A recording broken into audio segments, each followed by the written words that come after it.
Corona की तबाहकारियाँ जारी हैं और 4,700 से ज़ायद लोग मुतासिर। ये वो लोग हैं जो बड़े शहरों में जिनके टेस्ट वगैरह बाकायदा कंडक्ट होते हैं और वो रिपोर्ट हो जाते हैं। वैसे अगर हम इसको एवरेज आउट करने की कोशिश करें तो हमारे पास कोई रियलिस्टिक नंबर हो ही नहीं सकता, क्योंकि पाकिस्तान के बेशतर कस्बों में टेस्टिंग ना होने के बराबर है।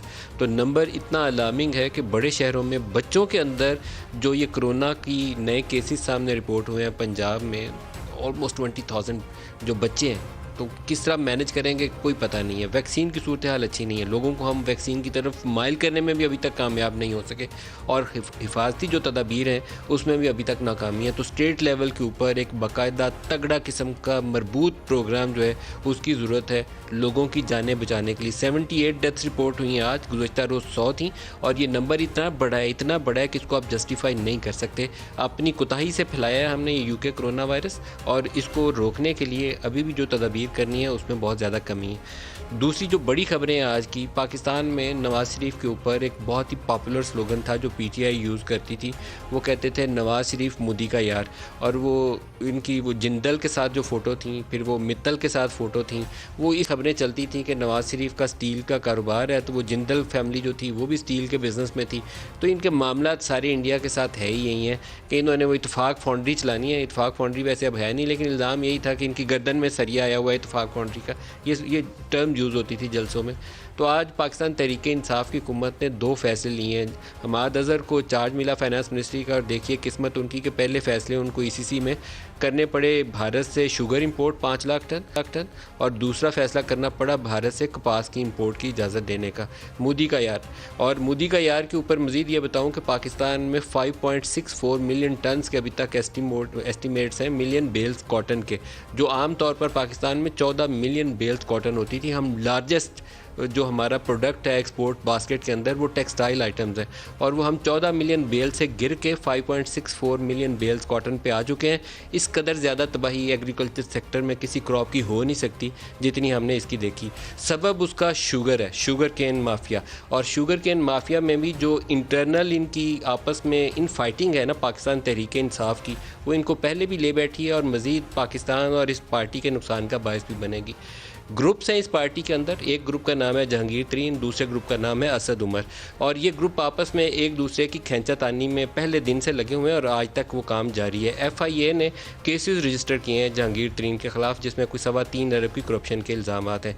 वो करप्शन का इल्ज़ाम नवाज़ शरीफ के ख़िलाफ़ हो, वो इसहाक डार के ख़िलाफ़ हो, वो किसी जहांगीर तरीन के ख़िलाफ़ हो या किसी और शख्स के ख़िलाफ़ हो, मजबूत तगड़े सबूत हों तो कोर्ट ऑफ लॉ में लेकर जाएं, बिल्कुल मत बख्शें और सज़ा दें। लेकिन ये जो पाकिस्तान में खेल चल रहा है, ये खेल का नुकसान इतना ज़्यादा है कि पूरे सिस्टम की क्रेडिबिलिटी मशकूक हो गई है और बेयकीनी बढ़ती जाती है हर आने वाले दिन के साथ।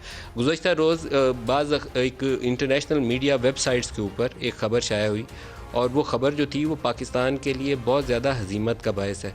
उस खबर के अंदर दावा ये किया गया कि 190 मिलियन पाउंड जो यूके ने फ्रीज़ किए थे, और वो फ्रीज़ करके क्राइम प्रोसीड्स थी। उन्होंने कहा कि हमने सिविल एग्रीमेंट की है इनके साथ, लेकिन वो इलीगल थी जिसको हमने कॉन्फिस्केट किया, और हुकूमत पाकिस्तान का वो पैसा था जो हुकूमत पाकिस्तान के हवाले कर दिया गया।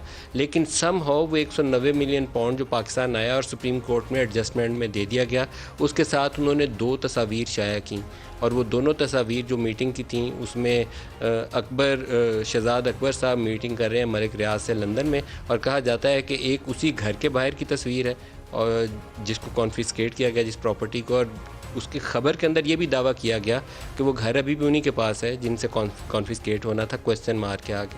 तो ये चीज़ें पाकिस्तान के लिए फ़ायदे का बायस नहीं होंगी, नुकसान का बायस होंगी। आज के प्रोग्राम में जो हमारे साथ शुरका हैं उनसे आपका तारफ़ करवा दूँ, फिर प्रोग्राम में गुफ्तगू आगे बढ़ाते हैं। एक और जो बड़ी ख़बर है वो उसको बताते चलते हैं, फिर आगे चलते हैं कि फ़ाइनेंस मिनिस्ट्री में असद उमर से आगाज़ हुआ था, और असद उमर से वो IMF की एग्रीमेंट ठीक से की नहीं गई, वक्त के ऊपर फैसले नहीं कर पाए, फिजिकल साइड हाथ से ख़राब हो गई। हमाद अज़हर उस वक्त रेवेन्यू के वज़ीर थे। 600 अरब का टैक्स रेवेन्यू शॉर्टफॉल 8 माह में हो गया। फिर हफीज़ शेख को लगाया गया। हफीज़ शेख इस्टेब्लिशमेंट के रास्ते से अंदर आते हैं, इनके पास और कोई तरीक़ाकार नहीं। दुबई से आते हैं, वजारत मिलती है, वजारत ख़त्म होती है, वापस चले जाते हैं।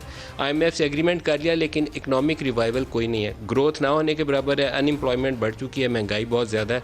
7% इंपोर्ट्स बढ़ी हैं और 6% रेवेन्यू बढ़ा है, एक्सपोर्ट्स में इजाफा कोई नहीं है। तो ये कमाल है अगर मोटा मोटा अगर देखना हो तो। उनकी अब छुट्टी हो गई, हमाद अज़हर को चार्ज मिला है। लेकिन आज की खबर यह है कि शौकत तरीन जो हैं वो most likely next finance minister के तौर पर या एज स्पेशल असिस्टेंट या एडवाइज़र के तौर पर टू प्राइम मिनिस्टर, या उनको सेनेटर अगर हुकूमत मुंतखब करवा सकी तो एज सेनेटर और फिर फेडरल फाइनेंस मिनिस्टर के तौर पर अपना चार्ज संभालेंगे, सब्जेक्ट टू उनका नाम क्लियर हो जाए। जो वो एक पेंडिंग केस रेंटल पावर का 2012 से चला आ रहा है, अगर उसके अंदर उनकी क्लियरेंस हो जाती है तो मुमकिन तौर पर वो अगले फाइनेंस मिनिस्टर हो सकते हैं।